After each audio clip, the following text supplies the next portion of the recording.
이사야 선지자가 활동하던 때는 주전 740년경입니다.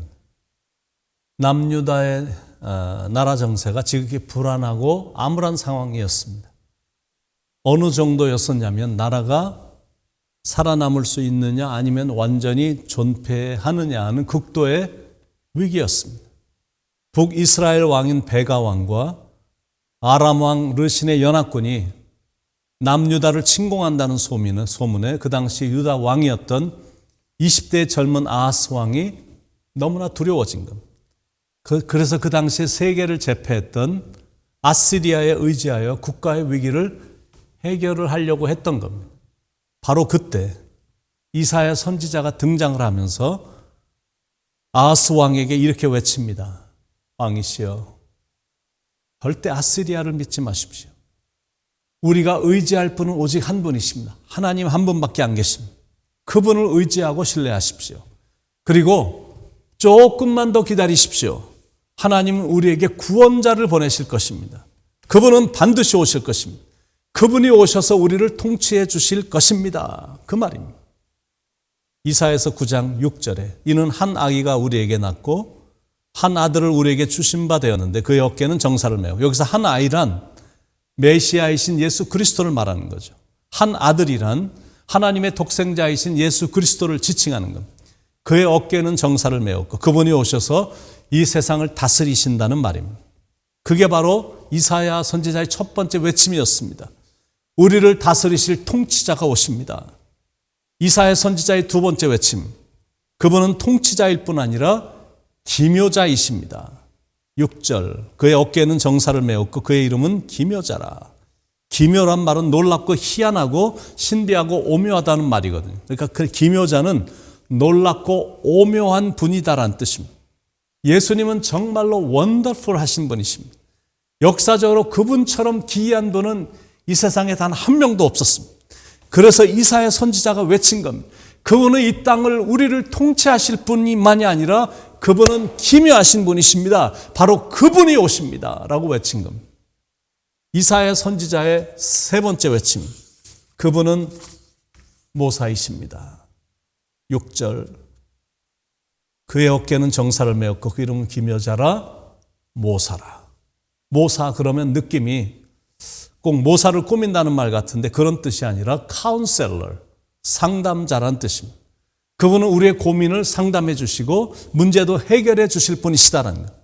마음이 울적할 때나 답답하고 괴로울 때 주님께만 오면 위로를 받고 해결을 얻는 이유가, 그분은 우리의 슬픔과 아픔을 아시고 또 들어주시고 해결해 주시는 상담자가 되시기 때문이다라는 거예요. 워낙 많은 어려움이 자신에게도 있으셨고 숱한 슬픔과 고통을 경험하셨기 때문에 우리의 아픔과 상처를 우리 주님은 누구보다 잘 이해해 주십니다. 이해하시는 정도가 아니라 함께 슬퍼하시고 함께 괴로워하시며 함께 눈물을 흘려주신다는 것. 그러니까 그분만 만나면 마음의 슬픔이 바뀌어서 기쁨의 노래가 나옵니다. 그 두려움이 변하여 내 기도 되었고 전날의 한숨 변하여 내 노래 되었네. 그래서 이사야 선지자가 외친 겁니다. 그분은 오십니다. 절망을 소망으로 바꿔주실 구세주가 오십니다. 그분이 우리를 위로해 주실 것이고 우리의 상처를 싸매어 주실 것입니다. 이사야 선지자의 네 번째 외침은 그분은 전능하신 하나님이십니다 라는 외침입니다. 6절 후반부에 전능하신 하나님이라. 전능하신 하나님이란 능력의 하나님 엘셰다이를 말합니다. 그 능력으로 대적을 이기시고 사탄 권세를 무찌르시고 그리고 죄악과 죽음과 악의 세력을 이기시고 불가능을 가능케 하시고 풍랑도 잠잠케 하시는 능치 못함이 없으신 분이시다라는 거예요. 그게 네 번째 외침. 그분은 전능하신 하나님. 이사야 선지자의 다섯 번째 외침은 그분은 영존하시는 아버지이십니다. 6절 마지막 부분에 영존하시는 아버지라. 영존하시는 아버지란 말은 영원히 거하시는 아버지, 사랑이 넘치시는 아버지란 뜻입니다. 그분은 사랑의 아버지시며 모든 걸 용서해 주시는 아버지십니다. 그분은 우리의 모든 죄악과 허물을 덮어주시고 더 이상 그 죄를 기억도 안 하시고 우리를 그저 기쁨으로 안아주시고 우리 가운데 영원히 존재하시면서 인도해 주시고 보살펴 주시며 사랑해 주시는 분이시다라는 것. 이런 좋은 분이 이 세상에 어디에 또 있을까? 불러도 너무나 좋은 그 이름. 좋으신 하나님, 좋으신 하나님, 참 좋으신 나의 하나님.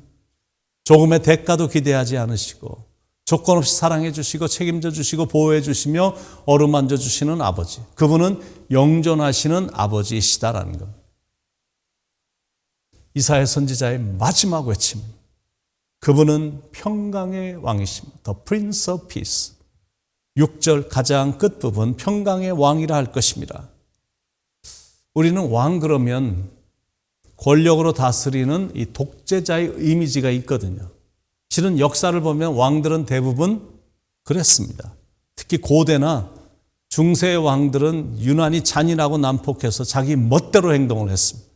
자기 기분 나쁘면 백성들을 못 살게 굴었고 심한 고문을 가했고 서슴지 않고 죽였습니다.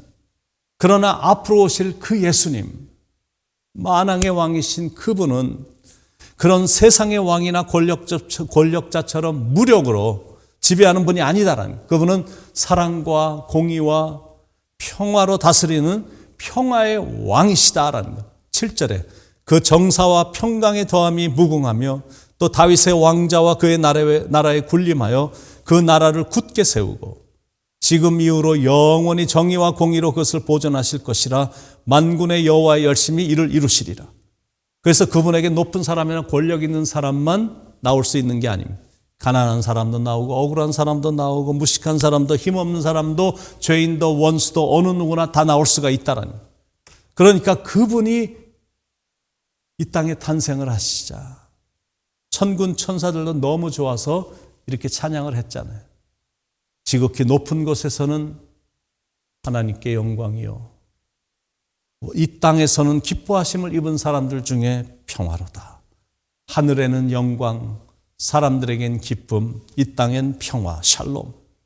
예수님은 자신이 이 땅에 오신 이유를 너에게 평화를 주기 위해서 왔노라 이렇게 말씀하셨거든요. 그 평화는 우리가 생각하는 평화하고는 완전히 차원이 다른 평화입니다. 요한복음 14장 27절에 평안을 너에게 끼치노니 곧 나의 평안을 너에게 주노라. 내가 너에게 주는 것은 세상이 주는 것 같지 아니하니라. 너희는 마음에 근심하지도 말고 두려워하지도 말라. 예수님이 주시는 평강은, 예수님이 주시는 평화는 이 정신 수양이라든지 명상이나 요가 같은 것으로 얻어지는 게 아니다라는 거예요. 그 평화는 돈을 주고도 살 수 없고 권력으로도 쟁취할 수 없는 평화다라는 거예요. 그 평화는 오직 평강의 왕으로 오신 예수 그리스도를 통해서만 얻을 수 있다라는 거예요. 세상이 주는 평화는 지극히 일시적인데 그러나 주님이 주시는 평화는 영원합니다. 세상이 주는 평화는 거짓된 평화입니다. 그러나 주님이 주시는 평화는 분주하고 답답한 상황인데도 느껴지는 신비스러운 평화입니다. 비바람이 부는 그 무섭고 험한 날씨에도 어미새의 날개 아래서 평화롭게 잠을 자는 어린 새들의 모습과도 같이 요동치는 환경 속에서도 깊은 평안이 경험되는 것, 그게 진정한 평화거든요. 그런 평화를 주신다라는 거예요. 높은 산이 거친 들이 초막이나 궁궐이나 내 주 예수 모신 곳이 그 어디나 하늘나라. 할렐루야 찬양하세. 내 모든 죄 사함 받고 주 예수와 동행하니 그 어디나 하늘나라. 이게 대강절의 기이함입니다. 이런 은혜와 축복을 주시려고 평화의 왕이신 예수님이 이 땅에 오셨다라는 거예요. 그러니까 대강절만 시작이 돼도 그렇게 좋은 거예요. 내 생일도 아닌데 그렇게 좋아요. 아니, 실은 내 생일보다 더 좋아요. 예수님의 생일이기 때문에, 그분 때문에 평화를 얻었기 때문입니다. 여러분도 대강절의 주인공이신 예수님을 여러분의 마음과 여러분의 가정에 모심으로 이 평화를 만끽하시며 대강절을 은혜롭게 평화롭게 보내시길 평화의 왕으로 오신 예수님의 이름으로 간절히 축원을 드립니다. 기도하시겠습니다. 평강의 왕으로 오신 주님, 참 이 세상은 평화를 찾기가, 평강을 찾기가 참 힘든 세상이 된 듯한 느낌이 들 정도인데, 그러나 예수님 때문에 아무리 그런 상황이 전개돼도 느낄 수 있는 이런 평화, 주님과 동행하니 그 어디나 하늘나라라고 찬양을 할 수 있을 정도로 이런 작은 천국을 느끼게 해주시는 평화의 왕이신 예수님으로 인하여 감사를 드립니다.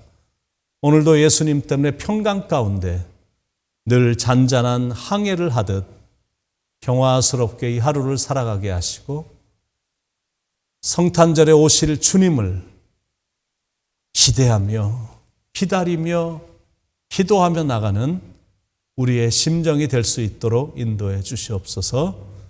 평화의 왕으로 오신 예수님의 이름으로 간절히 기도드립니다. 아멘.